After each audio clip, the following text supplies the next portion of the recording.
आगे next topic है electric field. देखो जी, electric field, space around a charge. Space around a charge, जैसे मैं चार्ज हूं तो मेरे अराउंड जो स्पेस है जहां तक मेरा फोर्स जा सकता है। अगर मैं स्टेशनरी हूं तो मेरा फोर्स कहां तक जा सकता है जी? यही है बस, यही बस। अगर मैं स्टेशनरी हूं तो पॉइंट चार्ज के लिए ग्रेविटेशनल फील्ड भी जैसे पॉइंट मास के लिए क्या होती थी जी? स्फेरिकल। ठीक है जी। तो इलेक्ट्रिक फील्ड भी पॉइंट चार्ज के लिए क्या रहेगी जी? स्फेरिकल। ठीक है जी, लिखो definition. Space around a charge where electric force, space around a charge where electric force due to it, space around the charge where electric force due to it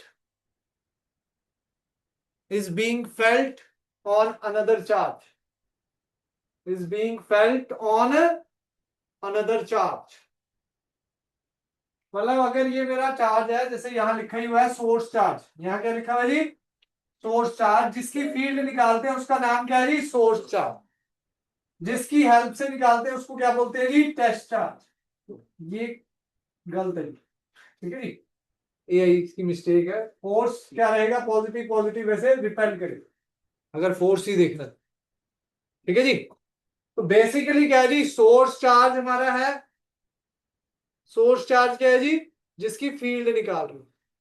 test charge क्या है जी? जिसकी help से आप field निकाल रहे हो। ठीक है जी।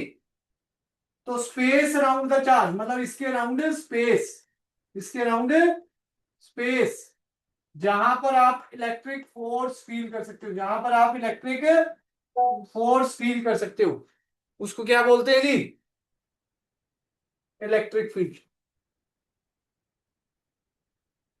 स्पेस अराउंड अ चार्ज जहां पर आप इलेक्ट्रिक फोर्स फील कर सकते हो, उसको क्या बोलते हैं जी? उसको क्या बोलते हैं जी? Electric field. बस ये काटना है जी, डायग्राम ये बनाना है। डायग्राम बना लिया जी? बनाओ जी, बनाओ। कल इस टॉपिक के न्यूमेरिकल होने हैं। वैसे तो कल ही टॉपिक खत्म हो जाएगा लगभग, जहां तक आपका टेस्ट है। ठीक है जी। मतलब एक दो है। ये तो छोटा सा ही है, इसमें एक दो बार ये तो कराएंगे प्रोजेक्टाइल वाला, देखते हैं। वो तो वो जेई में भी आएगा। तो कितने टॉपिक है काफी चैप्टर के चैप्टर से तो बहुत अभी तो चैप्टर तो बहुत बड़ा है। चैप्टर बड़े हैं ना, लेंथी है, और आपको एक एक न्यूमेरिकल कराया जा रहा है जी। अगर दो न्यूमेरिकल करा के मैं अगले टॉपिक में चला जाता, अब तक तो आधा से ज्यादा चैप्टर खत्म हो जाना था। हाँ।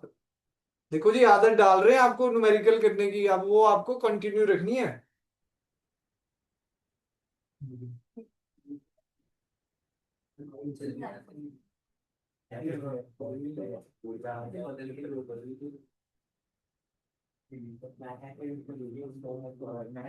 लिखो जी अगला, electric field intensity.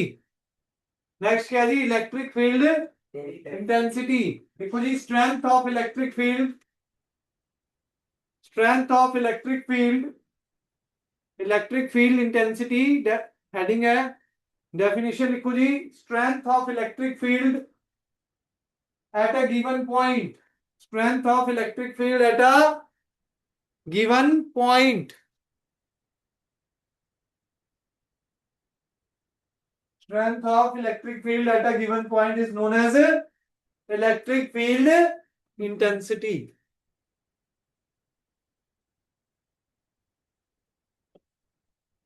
Electric field intensity क्या है जी? Strength of electric field at a given point, at a given point. It is defined as, लिखो जी, it is defined as force per unit charge. It is defined as force per unit charge.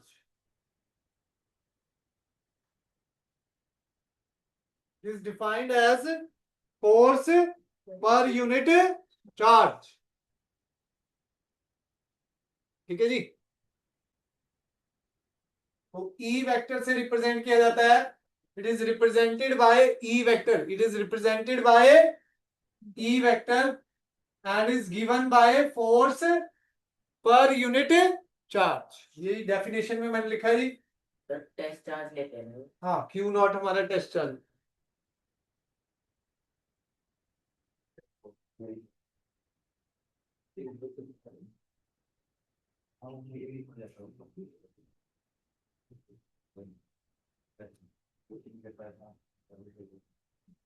हाँ जी, ज्यादा burden भी नहीं कर रहे हैं, पर यह है कि थोड़ा थोड़ा काम है। आज भी छोटा सा टॉपिक होगा ये, पर आज ही जाते हैं इसको पढ़ लेना है, तभी कल न्यूमेरिकल अच्छे समझ आएंगे। कल इसके न्यूमेरिकल ही होने हैं, आज जो अभी थ्योरी करा। ठीक है जी। एक कॉन्सेप्ट बताऊंगा, वही एमजी वाला जो फोर्स से बैलेंस करते हैं, जैसे बॉल वाले क्वेश्चंस में था। वही लगता है। हाँ, ठीक है जी। डन है जी। लिखो जी अगला, why test charge is taken to be very small. Why test charge is taken to be very small. Why test charge is taken to be very small. देखो जी इसका answer, if test charge has large value,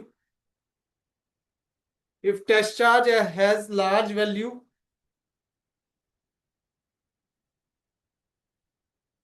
it will affect the, if test charge has large value, it will affect the field of, it will affect the field of source charge, it will affect the field of source charge, hence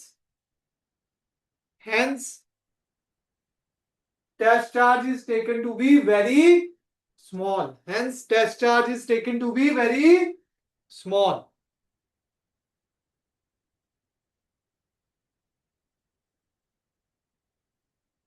done है जी, कोई doubt इसमें? तो E vector का नया formula क्या बन जाता है जी? एफ वेक्टर, लिमिट लग जाती है, limit Q naught approaches to zero, F vector by Q naught, F vector by Q naught. E vector क्या है जी? Limit Q naught approaches to zero, limit Q naught approaches to zero, F vector is equal to limit L T Q naught approaches to zero, F vector by Q naught, F vector by Q naught. ठीक है जी। अगर test charge बड़ा होगा तो diagram बनाने की जरूरत नहीं है, तो इसकी भी अपनी एक फील्ड है, इसकी भी अपनी एक फील्ड है, वो सोर्स चार्ज की फील्ड को क्या करेगा जी? इफेक्ट करने लग जाएगी, इंटरेक्ट करने लग जाएगी। ठीक है जी। और यहां पर अगर टेस्ट चार्ज बहुत ही छोटा है तो इसकी फील्ड को वो इफेक्ट नहीं कर। समझ आया जी? डन है जी। नेक्स्ट है जी, बहुत ही इंपॉर्टेंट टॉपिक, अगर पॉजिटिव चार्ज फील्ड में रखोगे, चलो ये तो पहले फार्मूले जो हमने पढ़ने हैं। ई वेक्टर क्या है जी? F vector by Q naught लिखवा दिया। एक और फार्मूला है, याद रखना है जी, ये चैप्टर नंबर 2 में डिराइव होगा। ये वाला मैं सोच रहा था कि इसके भी डेरिवेशन दी हुई है अभी। हाँ, सीधे न्यूमेरिकल में डाला हुआ है। न्यूमेरिकल में आने वाला ये। वी क्या है जी? पोटेंशियल। वी क्या है जी? Potential. D diameter. D distance between the plates, वही। Distance between the plates, chapter 2 में ड्राइव होगा। ठीक है जी। और अभी काम आएगा जी अपने को एक्सरसाइज में न्यूमेरिकल्स की।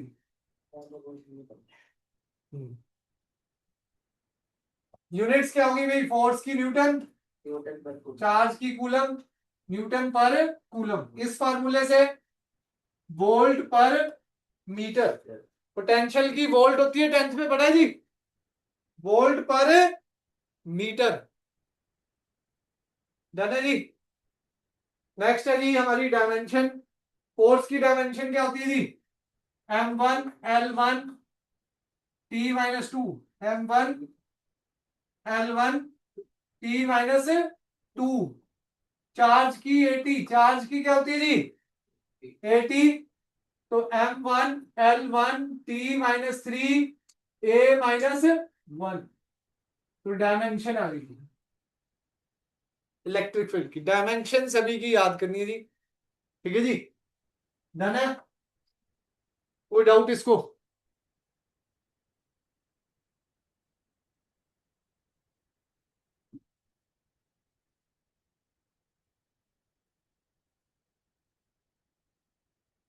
चले आगे जी।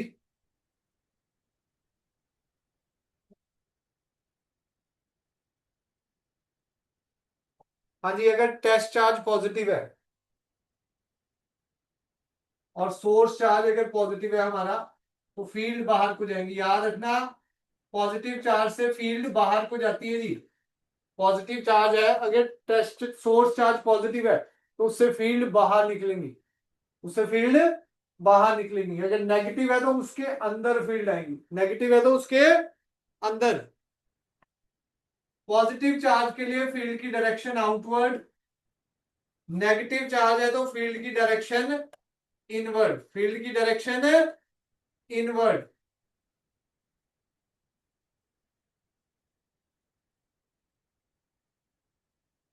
ठीक है जी, अगर आपने टेस्ट चार्ज रख दिया जी, क्या रख दिया जी, test charge, positive test charge रख दिया, पॉजिटिव पॉजिटिव तो क्या करेगा भाई, रिपेल, तो फोर्स बाहर को लगेगा, फील्ड भी बाहर को जा रही है, इलेक्ट्रिक फील्ड भी कहां जा रही है जी, बाहर को, तो याद रखना है जी, F vector is parallel to E vector for positive charge, for positive charge placed in electric field, for positive charge placed in electric field.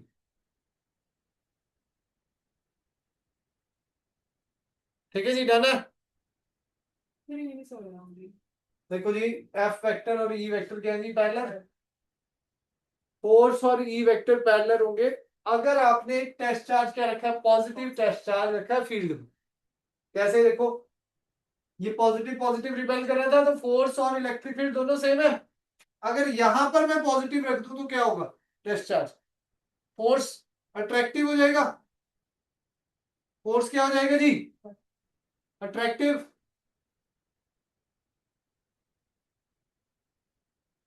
Electric field भी अंदर को जा रहा है, फोर्स भी अंदर को जा रहा है, तो ई वेक्टर इसमें भी क्या है जी, पैरेलल टू एफ वेक्टर, या F vector is parallel to E vector.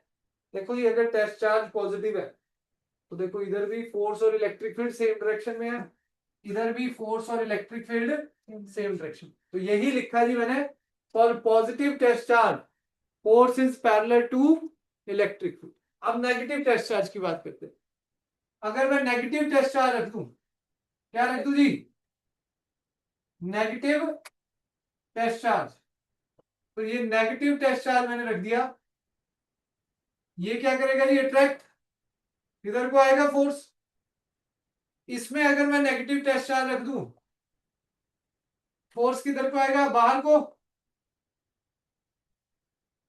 Negative test charge रख रहा हूं तो इलेक्ट्रिक फील्ड से उल्टा जा रहे हो आप, नेगेटिव टेस्ट चार्ज में ये फोर्स किधर को जा रहा है जी, उल्टा, F vector is anti parallel to, F vector is anti parallel to E vector for negative charge, for negative charge placed in electric field, in electric field.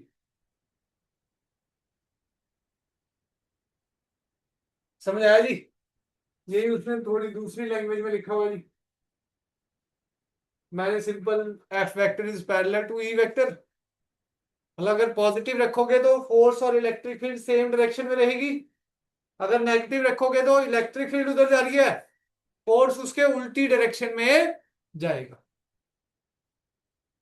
समझ आया जी, कोई डाउट इसमें?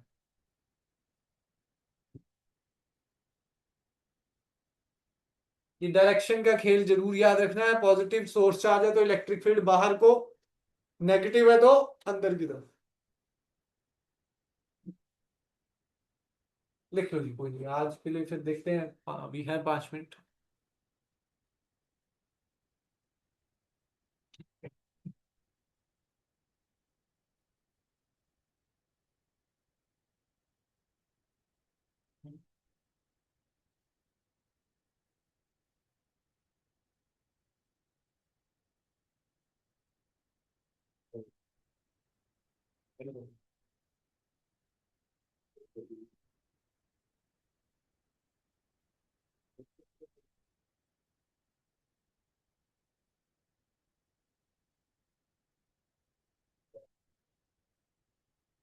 डन है जी, चले आगे।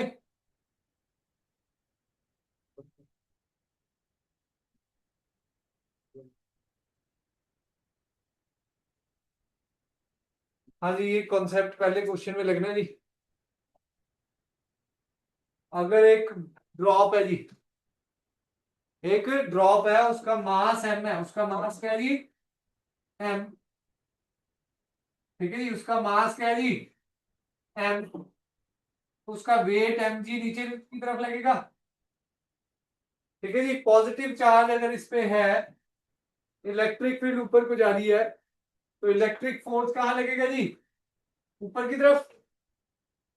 अगर ये बैलेंस्ड है, ना नीचे जा रही है ना ऊपर जा रही है, तो बैलेंस्ड है तो क्या होगा जी, एफ ई किसको बैलेंस कर जाएगा जी, वेट एम जी। कॉन्सेप्ट ही बता रहा हूँ जी, क्वेश्चन नेक्स्ट क्लास में डिस्कस करेंगे। एफ ई किसको बैलेंस कर जाएगा, एम जी को। पहला क्वेश्चन वैसे करके ला सकते हो आप, क्वेश्चन नंबर 26 है जी। ठीक है जी, तो क्यू ई किसके बराबर आ गया जी, एम जी। ई निकालना हो तो M G by Q, E निकालना हो तो M G by Q.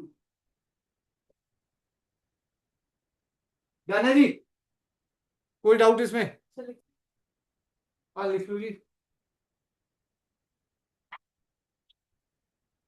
Clash of the forces डाल दो जी। ठीक है जी, टॉपिक का नाम वाटर ड्रॉप हैंगिंग कह लो, या लिविटेटिंग अ वाटर ड्रॉप, लेविटेटिंग।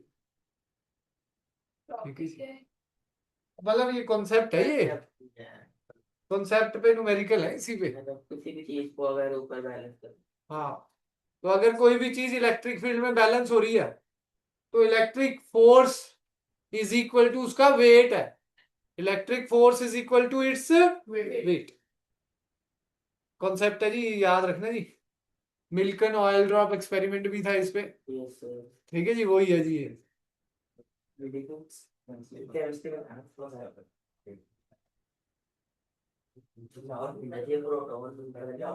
चलो जी, आज के लिए इतना ही है जी।